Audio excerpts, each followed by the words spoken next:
Hello, কি অবস্থা সবার? আজকে থমাস এরিকসনের খুবই বিখ্যাত একটা বই নিয়ে কথা বলবো। বইটার নাম হচ্ছে সারাউন্ডেড বাই ইডিয়টস। এই বইটা পড়লে আপনি বুঝতে পারবেন যে আমরা আমাদের চারপাশের মানুষজনকে, মানে যারা আমাদের চেয়ে একটু ডিফারেন্ট চিন্তা করে, তাদেরকে আমরা স্টুপিড ভাবি, ইডিয়ট ভাবি, অনেক কিছু ভাবি। কিন্তু আসলে আমাদের এই যে বিভিন্ন রকমের পার্সোনালিটি, এই পার্সোনালিটির উপর বেস করে এক একজন এক এক রকম আচরণ করে, যেটা কিছু ক্ষেত্রে আমাদের সাথে মিলে যায়, কিছু ক্ষেত্রে আমাদের সাথে মিলে যায় না, ডিফারেন্ট হয়। এবং এই যে অনেকগুলো পার্সোনালিটি, এই কিছু সবগুলো পার্সোনালিটিকে একটা কালারের মাধ্যমে প্রকাশ করার জন্য থমাস এরিকসন এই বইটা লিখেছেন এবং খুবই চমৎকারভাবে উনি ব্যাখ্যা করেছেন। তো বইটা যেহেতু পুরোটা আমি বলবো না, কিছু বলবো, কিছু পার্ট। তো সেখান থেকে আপনি বুঝতে পারবেন যে বইটা আপনি পড়ে দেখবেন কি দেখবেন না, ডিসিশনটা আপনি নিতেই পারেন। তো যাই হোক, বইয়ের ভিতরে যাওয়া যাক। বইয়ের ভিতরে প্রথমে যে কথাটা বলা আছে সেটা হচ্ছে যে এই যে কালারগুলো, এই কালারগুলো আপনাকে আইডেন্টিফাই করে দিচ্ছে যে কোন পার্সোনালিটির মানুষ কেমন আচরণ করে। এবং সেখানে 4টা কালার নিয়ে কথা বলা হয়েছে। প্রথম colour red, yellow, green, blue, এই ভাগে ভাগ করা হয়েছে এবং বিভিন্ন ক্যাটাগরিতে মানুষগুলোকে ফেলা হয়েছে। তো প্রথমে যদি আমরা কথা বলি যে আপনার চারপাশে বা আপনি নিজেও হয়তো এরকম একজন মানুষ হতে পারেন যে মানুষটা অনেক বেশি বসি, যে সবকিছুতে ডমিনেট করতে চায়, যে তার চারপাশে সবকিছুকে তার মতো করে এস্টাবলিশ করতে চায়। এবং এই ধরনের মানুষকে আমরা বেশিরভাগ ক্ষেত্রে দেখি যে তারা একটা লিডারশিপ পজিশন হোল্ড করে থাকে। তো এই ক্যাটাগরির যে মানুষগুলো আছে তারা এখানে রেড কালার হিসেবে চিহ্নিত এই বইটাতে। এবং এই চরিত্রের মানুষগুলোকে আপনি হয়তো খারাপ ভাবতে পারেন, কিন্তু তারা অনেক মাথা ঠান্ডা রেখে শুধুমাত্র তাদের যে কাজ, তাদের যে চিন্তা ভাবনা, সেটাকে তারা অ্যাচিভ করে নিয়ে আসতে পারে। অন্য ক্ষেত্রে দেখা যায় যে এই মানুষগুলো অনেক বেশি গোল অ্যাচিভ করার একটা টেন্ডেন্সি তাদের মধ্যে থাকে, যে তারা একটা গোল সেট করবে এবং ওটাকে তাদের অ্যাচিভ করতে হবে বাই হুক অর ক্রুক। তো এই ধরনের মানুষরা দেখা যায় যে লিডিং পজিশনে বা যে কোনো কিছু অ্যাচিভ করে দেওয়ার ক্ষেত্রে কর্পোরেট জবে তাদেরকে সবসময় একটা টপ একটা চয়েসের মধ্যে রাখা হয়। কিন্তু তাদের ক্ষেত্রে যদি নেগেটিভ কথা বলি, তো তারা আসলে মানুষের সাথে ইন্টারাকশনটা খুব একটা ভালো হয় না, কারণ সবসময় তারা মানুষকে ডোমিনেট করতে চায়। তো যার জন্য হয় কি, তার চারপাশে মানুষজন তাকে খুব একটা পছন্দ করে না এবং এই ধরনের মানুষজন অনেকটা সুপিরিয়রিটি একটা কমপ্লেক্সের মধ্যে ভুগে। নিজেকে তারা মনে করে যে তাদের যে চিন্তা ভাবনা সেটাই বেস্ট এবং সেটাকেই পৃথিবীতে এস্টাবলিশ করতে হবে। অন্যদের কথায় গুরুত্ব তারা খুবই কম দেয়, যার জন্য মানুষের সাথে তাদের ইন্টারাকশনটা খুবই সুখকর একটা হয় না। এবং এরপরে যদি বলি, সেটা হচ্ছে ইয়েলো ক্যাটাগরি।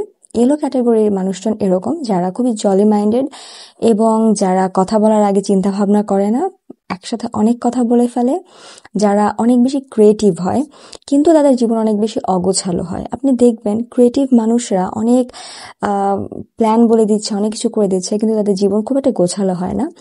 তো এই ইয়েলো ক্যাটাগরির মধ্যে এই টেন্ডেন্সিটা অনেক বেশি, যাদের কাছ থেকে আপনি খুব ভালো ভালো আইডিয়া পাবেন, কিন্তু যখন কোনো এক্সিকিউট করার মোমেন্ট আসবে তখন তারা কাইন্ড অফ লাপাত্তা হয়ে যায়, তাদেরকে খুব একটা পাওয়া যায় না। তো এই ইয়েলো ক্যাটাগরির মানুষের পজিটিভ দিক যেটা, তারা খুব ভালো নেটওয়ার্কিং করতে পারে মানুষের সাথে এবং তাদেরকে সবাই খুব পছন্দ করে, তাদের কথা খুব শোনে। কিন্তু তাদেরকে যদি বলা হয় কোনো একটা টাস্ক কমপ্লিট করতে, তারা সেই টাস্ক কমপ্লিট তো দূরের কথা, অনেক ক্ষেত্রে শুরুই করে না। এক্ষেত্রে বলা যায় যে পজিটিভ নেগেটিভ দুটো ভাগে আসলে এই সবগুলো ক্যাটাগরিতে আপনি খুঁজে পাবেন। তারপর যেটা, সেটা হচ্ছে গ্রিন।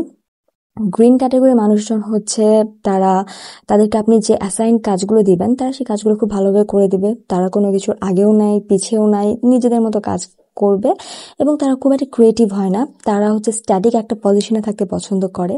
তাদের যে বর্তমানে যে সিচুয়েশন, সেই সিচুয়েশন খুব একটা চেঞ্জ করতে তারা চায় না। তারা সমাজের নিয়ম শৃঙ্খলা এগুলোকে খুব একটা ডিঙিয়ে অন্য কিছু করতে চায় না, চ্যালেঞ্জিং বিষয় খুবই কম নেয়। কিন্তু আপনি তাদেরকে দিয়ে আপনার প্রয়োজনীয় কাজগুলো করিয়ে নিতে পারবেন যদি সে মনে করে যে সে সেই কাজটা করতে চায়।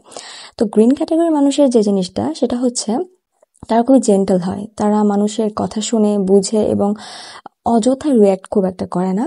কিন্তু যদি তারা কখনো রাগ করে তাহলে সেটা অনেক বেশি হয়ে যায়, কারণ যেহেতু এ ধরনের মানুষ আপনি দেখবেন যারা খুব সহজে রাগে না, তারা যদি রেগে যায় বিষয়টা খুবই ভয়ঙ্কর হয় এবং সেটা সহজে কিন্তু আসলে কাভার করা যায় না।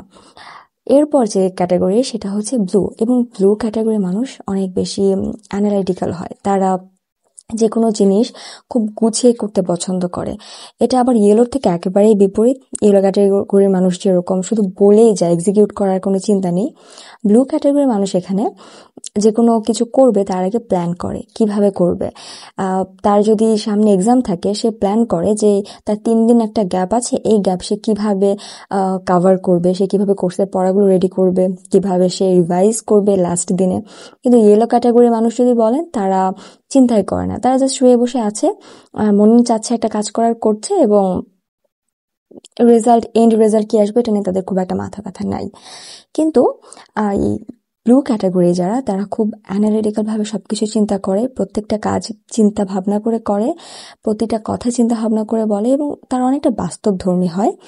এবং এই ধরনের মানুষের সাথে ইন্টারাকশনটা একটু কম হয় একটা কারণে, সেটা হচ্ছে তারা অনেক বেশি স্পষ্টভাষী, এবং দেখা যায় যে কাইন্ড অফ মুখের উপর কথা বলে দেওয়ার যে বিষয়টা, সেটা অনেকে অনেক সময় হজম করতে পারে না। তো যে জিনিসটা আসলে বলা হয় যে একটা মানুষ এই একটা ক্যাটাগরি বা একটা কালার খুব একটা হোল্ড করে না, দেখা যায় মিক্সড করে। এই যে আপনি যখন আমার ভিডিওটা দেখছেন, আপনি কিন্তু একবার নিজেকে রেডের সাথে কিছু ম্যাচ করতে পারছেন, কিছুটা হয়তো ইয়েলো, কিছুটা ব্লু, কিছুটা গ্রিন, মানে একটু মিক্সড। তো এটাই বলা হয়েছে যে একটা মানুষ বেশিরভাগ ক্ষেত্রে কমপক্ষে 2টা কালার সে হোল্ড করে, একটা পার্টিকুলার কালার পুরোটাই তার মধ্যে, এটা খুব কম, রেয়ার কেস। বেশিরভাগ ক্ষেত্রে দেখা যায় যে 2-3টা কালারের মিক্সড থাকে। তো আমিও যখন এই বইটা পড়েছি, আমার মনে হয়েছে যে বেশ কিছু কালারের মিক্সড আমার মধ্যে আছে, সেখানে আম, আপনিও আইডেন্টিফাই করে দেখতে পারেন। আর এই জিনিসটা আসলে কি, যে আমরা যদি মানুষের পার্সোনালিটিগুলো বুঝতে পারি, তাহলে মানুষের যে পালস রেট, সেটা বুঝে মানুষের সাথে আমরা আচরণ করতে পারবো, সেটা বুঝে মানুষের সাথে আমরা কথা বলতে পারবো। এবং ওই মানুষটা কেন এই ধরনের আচরণ করলো, সেটা যখন আপনি বুঝতে পারবেন, তখন ওই মানুষের আচরণের ফিডব্যাক যখন আপনি দিবেন, সেটা আপনি সচেতনভাবে দিতে পারবেন। সেটার জন্য আপনার খুব রাগ আসবে না, বা খুব হাসি পাবে না, বা এই ধরনের কিছু হবে না। আপনিও একটু সচেতনভাবে এই তার আচরণের যে রিয়াক্ট বা ফিডব্যাক, সেটা দিতে পারবেন।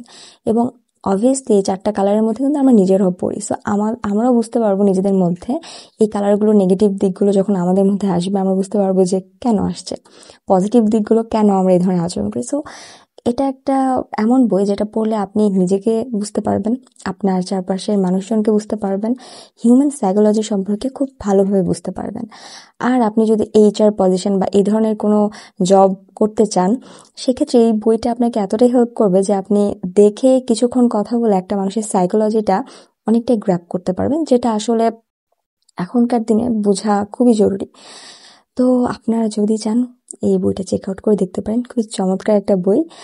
তো আজকের ভিডিওটা আমি এখানে শেষ করছি, দেখা হচ্ছে পরের কোনো ভিডিওতে। সে পর্যন্ত ভালো থাকবেন, ধন্যবাদ।